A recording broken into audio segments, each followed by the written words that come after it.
We live on cruise ships, and we actually pack less than most people for a 7-day vacation. If you're overpacking for cruises, this might change how you travel forever. Hi, I'm Roma. And I'm Jason. We are Lazy Bastard Travels. We live on ships full-time, and today we're going to talk about our packing mistakes. Maybe you'll get some ideas for ways that you can pack a little better for your next cruise.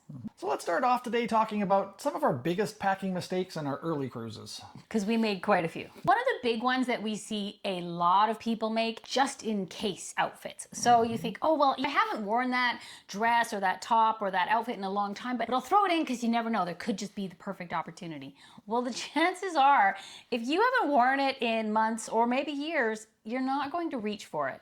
So pick things that you reach for a lot that are your go-to, whether it's a quick dinner out or an event, or maybe it's a date at the beach. Those quick grab outfits, those are your better choice. Another thing that we found, pack way too many shoes. Now, ladies, let's be honest. This is the biggest challenge I find as a woman, to pack less shoes, because of course they've got to match all your outfits, and how many shoes can you bring? So let's talk about shoes. When we started, how many shoes did I start with? How many pairs of shoes? I think you started with 5. I started with 5 pairs of shoes because, like so many of you, I think, well, you got to have your dinner shoes, and you got to have your on-board walking around shoes, and you got to have your sandals, and you got to have things to go on shore with, and then you maybe less casual events. So I had 5 pairs of shoes, and I thought that was a reasonable amount. To be fair, I actually started with 4 pairs of shoes, so I can't really give her any grief about packing 5 because I had 4. Now, one of the challenges with shoes is they are bulky and they are heavy. So you're dealing with both weight when you're flying kind of thing, but you're also dealing with they're taking up so much space. So therefore, a lot of times you need either a bigger bag or a second bag. So let's be fair, you do not need to pack 5 pairs of shoes for a cruise. The next mistake we want to talk a little bit about is formal night overload. On our first really long Trans-Pacific cruise, we definitely fell into this category because we thought, oh, there's going to be so many fancy dinners and we have to have dress-up outfits, and we had way too much formal wear. And we do see this often with cruisers who are newer to cruising, is they will have many outfits and they'll say, oh, I didn't get to wear that one, and I love that dress. Oh, it's too bad I didn't have time for those heels. So this is a big one that a lot of us fall into. Absolutely. On that first cruise, I think I took 4 suits, 3 vests, probably 6 or 8 dress shirts, and a bunch of ties. Looking back, it's actually really funny that we thought that was a good amount. It really weighed us down. Ladies, I'm gonna say this is probably more of a ladies thing. Toiletries overkill. So how many times do we think, oh, I'm gonna need hairspray, or I'm gonna need some sort of hair product or beauty product? We'll just bring the one we have from home. We don't need to buy a special one. This one's my favorite brand. I can't get it in a mini. I'm just gonna take the full size. I did this for a long time. And let me tell you, this was a big mistake. Generally, I find the longer I cruise, the less products I actually use as regularly. Even though on land, I will wear a full face and I love having my hair done. But on a ship, things are different, to be honest. It's a rare day when you're gonna put a full face on and you're gonna have your well-coiffed hair to walk around the deck and lay at the pool. It's just not very likely. Or if you're wearing a hat and you're going to a port all day, you're less likely to be concerned about your hair. Another mistake we made early on was bringing a whole bunch of cruise gadgets that we never really actually used. That's a big one. A lot of people buy into that. So what are some of those gadgets that you're talking about? Give me an idea. Big one is the over-the-door makeup holder, where people will pack a thing that ends up being this big. It takes up almost half of a suitcase, and it's to go over the door and keep your makeup organized. While I get why that might be handy, long-term cruising wise, that's a hard one. Yeah, that's a really hard one. I did start with one of those, and boy, I got rid of it real fast because it's bulky. And when you're trying to pack, your bag down, you've got this huge bulk of makeup and hair products rather than a few bags that I can slip in between shoes and shirts.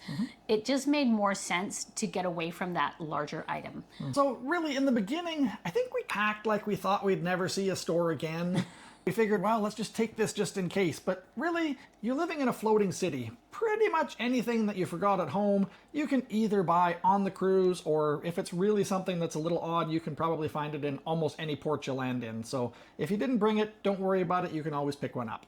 Once we realized how little we actually used, after cruising a few times and looking and going, I barely touched this container of this or this product or this size of face cream that I brought or whatever it was, I went, I'm pretty sure over this length of time, I can downsize. I really don't need the full size everything. That was a big one. Yeah, trimmed your makeup and stuff down a lot. Hair product, makeup. A ton. So we're talking about downsizing at sea. Why is less better? Well, a lot of it comes down to just simple decision fatigue. Not having to decide, should I do this? Should I wear that?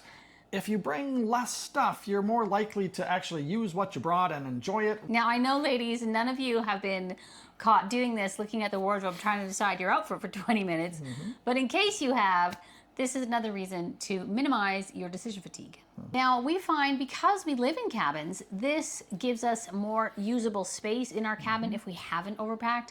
Partly, we've got places to put the suitcase. If we each only have one suitcase, they're going to fit well under the bed. But also, when it comes to the closet space, oh, when we first started, my dears, let me tell you, they were jam-packed, and you're never digging to the back to find that t-shirt, and it was illogical. We did this, and now we look back and go, what were we thinking? Not every cabin is designed exactly the same, so you might go on your first cruise and go, wow, I had all kinds of space. But then you go on another cruise and they've got next to nothing for storage. We've been on cruises where the life jackets took up every shelf that we had to store our stuff.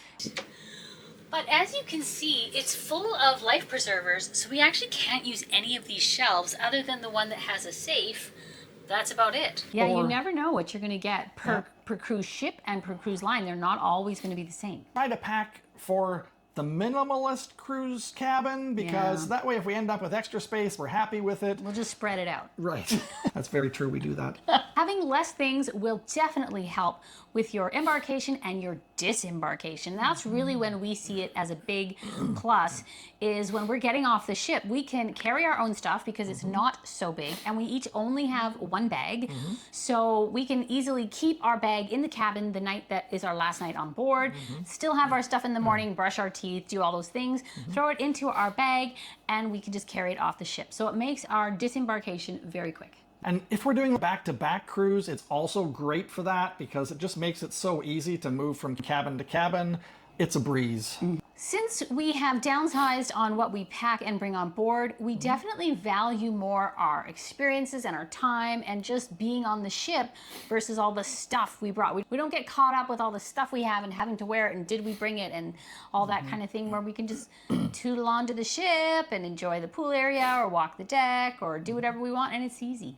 We've gotten to the point where cruising feels more like a lifestyle than it does a vacation. So we pack like we're going to live on a ship long term, very, very lean in the way we travel now, because once again, it is a lifestyle. It's not just a vacation.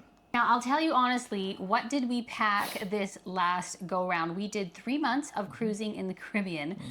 And I am sad to report, because this actually hurt me a little bit. But we each brought just a carry-on. So we don't necessarily recommend downsizing to that level. I personally don't think I would bring a carry-on, only a carry-on again. I think that was maybe a little bit too extreme.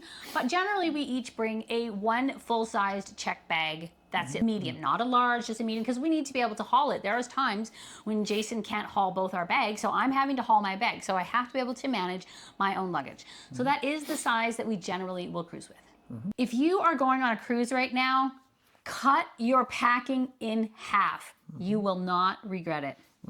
Bring half as much stuff and you'll have twice as much fun. Jason. So tell us, what's one thing that you always pack but you never use? Tell us in the comments. We've all got one.